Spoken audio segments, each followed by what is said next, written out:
Hello दोस्तों, जियो गुरु जी classes में आपका स्वागत है। मैं रोहित शर्मा, सब्जेक्ट अपना ज्योग्राफी।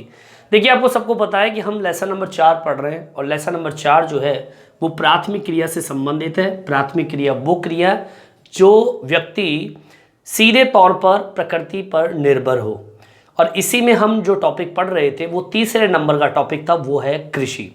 कृषि में हमने पहली कृषि पढ़ चुके हैं जिसका नाम है निर्वाहन कृषि। निर्वाहन कृषि के अंदर दो बिंदु थे, आदिम कालीन निर्वाह कृषि और गहन निर्वाह कृषि। ये दो बिंदु हमने पढ़ लिए, पिछले वीडियो को उठा के आप देख सकते हैं और आप पढ़ सकते हैं। आज का जो टॉपिक है वो है रोपण कृषि। पहले तो मैं बता दूं रोपण कृषि होती क्या है। देखिए, रोपण कृषि का मतलब होता है पौधा जो होता है उसे रोपा जाता है। कहने का मतलब ये है कि जैसे कि मान लीजिए ये खेत है, जैसे मान लीजिए आपकी कई फसलें हैं जो रोपण कृषि के अंतर्गत आती है, जैसे कि चावल है, गन्ना है। अब जैसे कि मान लीजिए चावल है, चावल को आपको उगाना है खेत में, तो उससे पहले क्या करना होता है, एक छोटे से भाग के अंदर चावल के पौध उगा ली जाती है, मतलब बीज डाल दिया जाता है।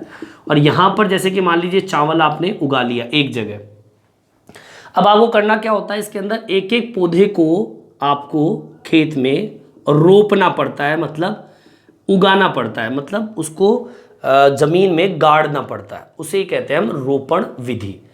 इसी रोपण कृषि के ऊपर आज हम चर्चा करेंगे, जिसमें चावल, कॉफ़ी, चाय, ठीक है, नारियल, गन्ना, ऐसी कई फसलें आती है रोपण कृषि के अंतर्गत। तो मैं बता दूं कि यह जो कृषि होती है ये बहुत ही बड़ी लाभदायक कृषि मानी जाती है, या हम कह सकते हैं ये जो प्रणाली है रोपण कृषि प्रणाली, ये प्रणाली भी बहुत ही लाभदायक मानी जाती है। और इस फसल को जो पैदा करते हैं कहाँ पर करते हैं, उष्ण कटिबंधीय क्षेत्रों के अंदर। तो इसकी पहली परिभाषा तो यही होती है कि रोपण कृषि यह कृषि वृहद, वृहद का मतलब होता है बड़ा, अधिक मान लीजिए लाभदायक उत्पादन प्रणाली मानी जाती है। ठीक है, लिख देंगे यह कृषि वृहद, वृहद कह दीजिए या कह दीजिए अधिक लाभदायक कृषि प्रणाली है। आगे वचन में, और कहां पर बोई जाती है, इस कृषि को बोया जाता है उष्ण कटिबंधीय क्षेत्रों में, जहां पर तापमान बना रहता है, वर्षा भी होती रहे और तापमान भी बना रहे। उष्ण कटिबंध का मतलब तो यही होता है, उष्ण मतलब गर्म, ठीक है, एक ऐसा कटिबंध जहां पर तापमान बना रहता है। ठीक है, लिख देंगे यह कृषि उष्ण कटिबंधीय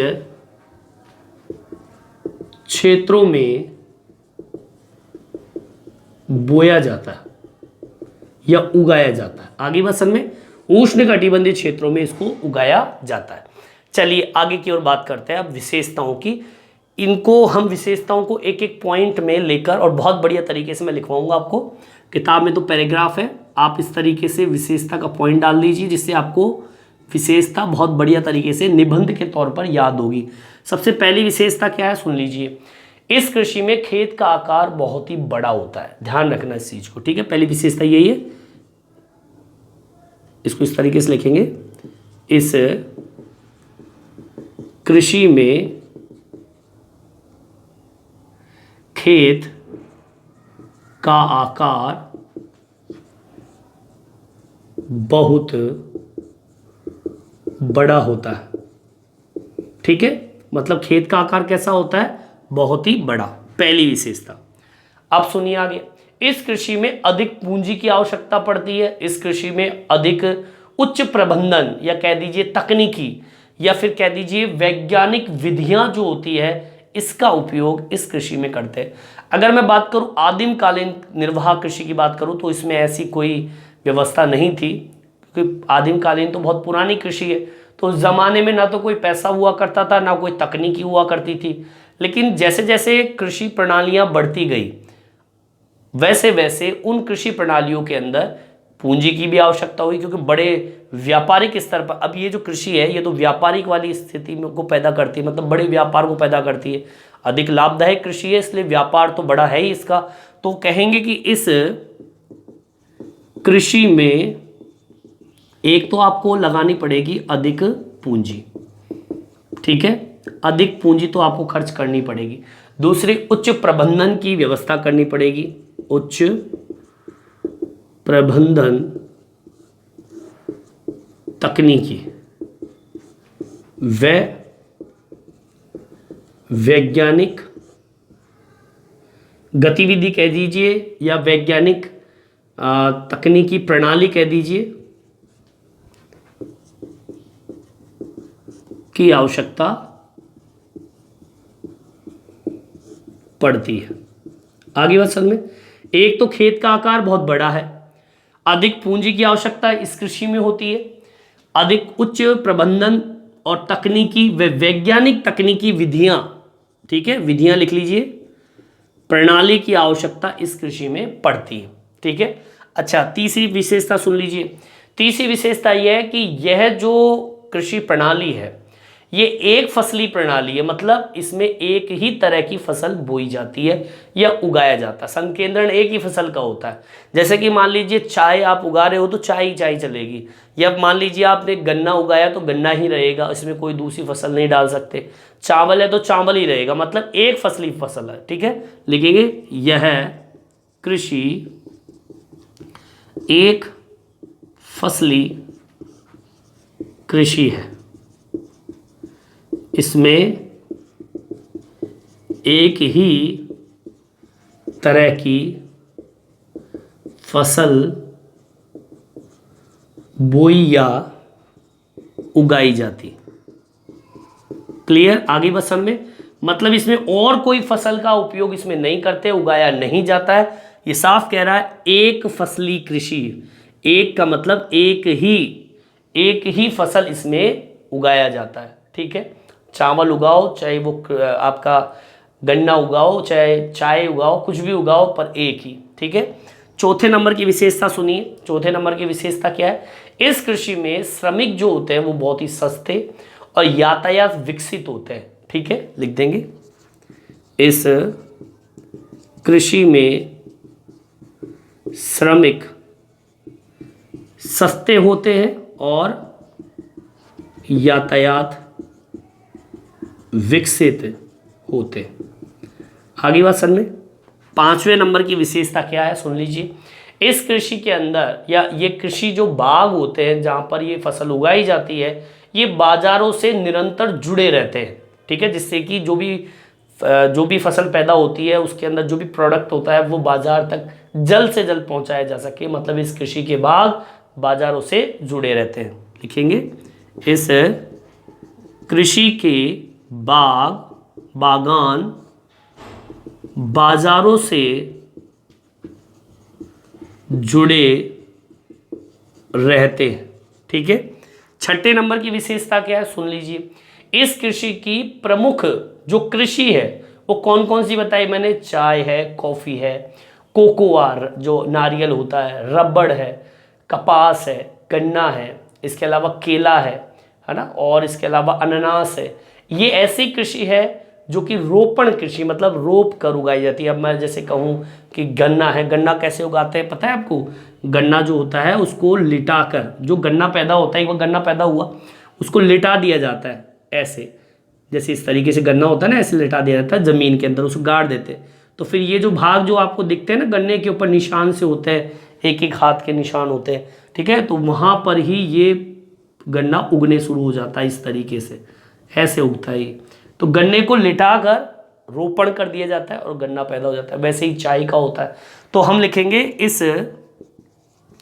कृषि की प्रमुख फसल, कैसे? चाय है, कॉफ़ी है, गन्ना है, केला है, ठीक है, रबड़ है, ठीक है, कोकोआ है, चावल है।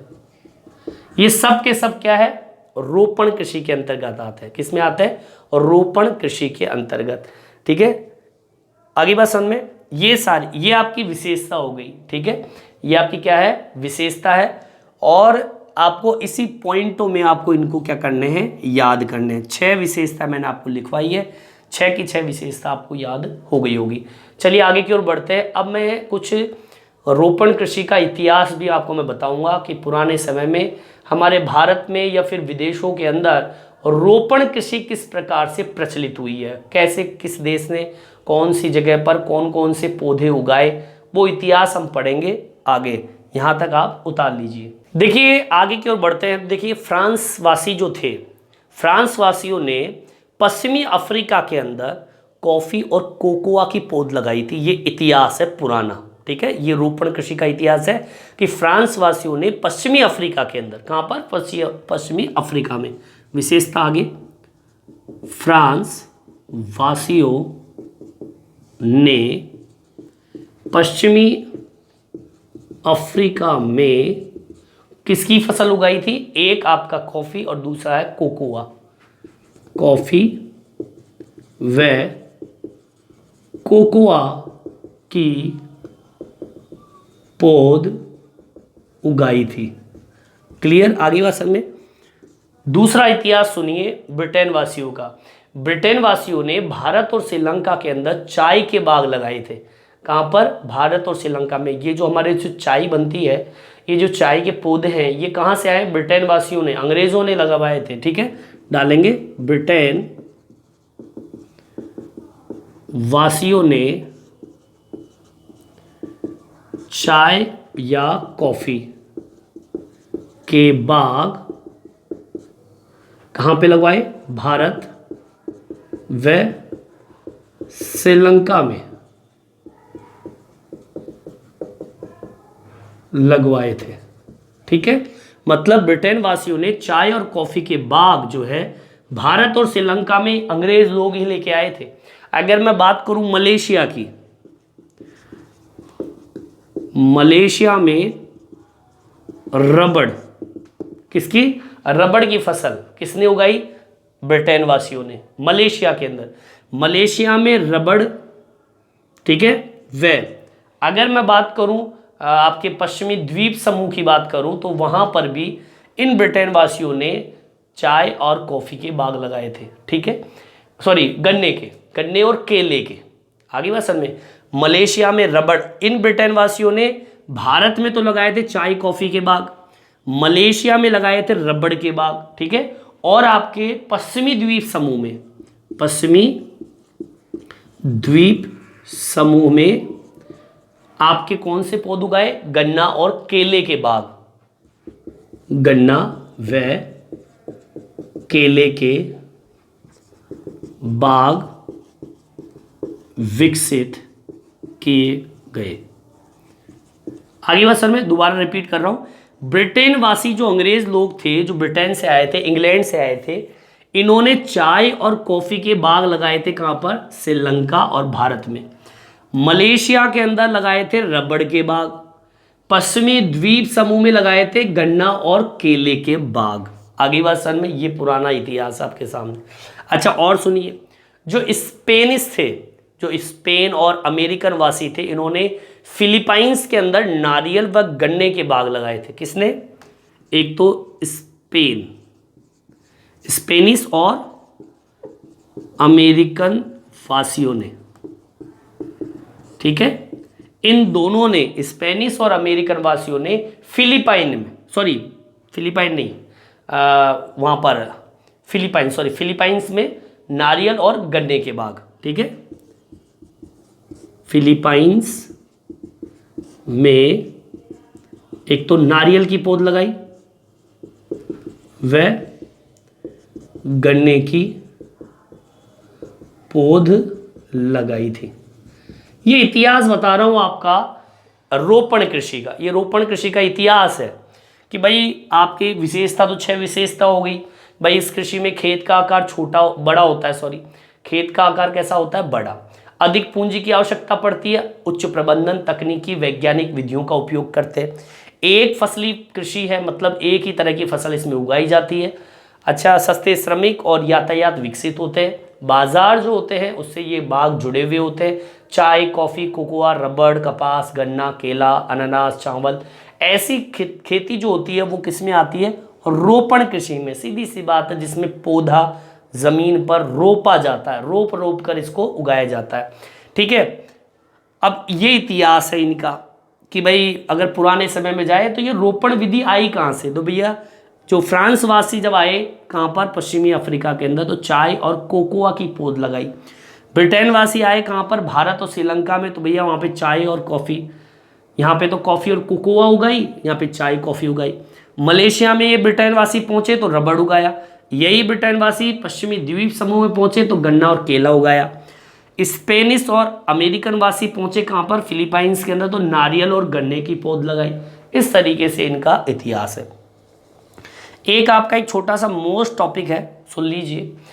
ब्राज़ील के अंदर कॉफ़ी के बागों को बोला जाता है फेजेंडा। आगे बात समझ में, ये आपका इंपॉर्टेंट, कई बार एग्जाम में पूछा भी जा चुका है कि ब्राज़ील में कॉफ़ी के बागों को क्या कहा जाता है, फेजेंडा कहा जाता है। एग्जाम में कई बार पूछा जाता है कि ब्राज़ील में कॉफ़ी के बागों को किस नाम से पुकारा जाता है, तो भैया आपको याद होना चाहिए फेजेंडा, फेजेंडा। और यूरोप वासियों के नियंत्रण में ये थे, ये बाग, ठीक है, लिख देंगे इसको भी, यूरोप वासियों के नियंत्रण में। आगे बात सर में, तो इस तरीके से हमारा ये छोटा सा टॉपिक कंप्लीट होता है, जिसमें मैंने आज आपको बताया कि रोपण कृषि है क्या, पॉइंटों में बता दिया, और ये इनका इतिहास है, किसका, रोपण कृषि का। क्लियर, आगे बात समझ में। इस वीडियो में इतना ही। ये वीडियो आपको कैसा लगा कमेंट्स करके ज़रूर बताएं, और मेरे चैनल को सब्सक्राइब ज़रूर से ज़रूर करें, जिससे नए नए वीडियो आप तक पहुंचा सकूं। धन्यवाद।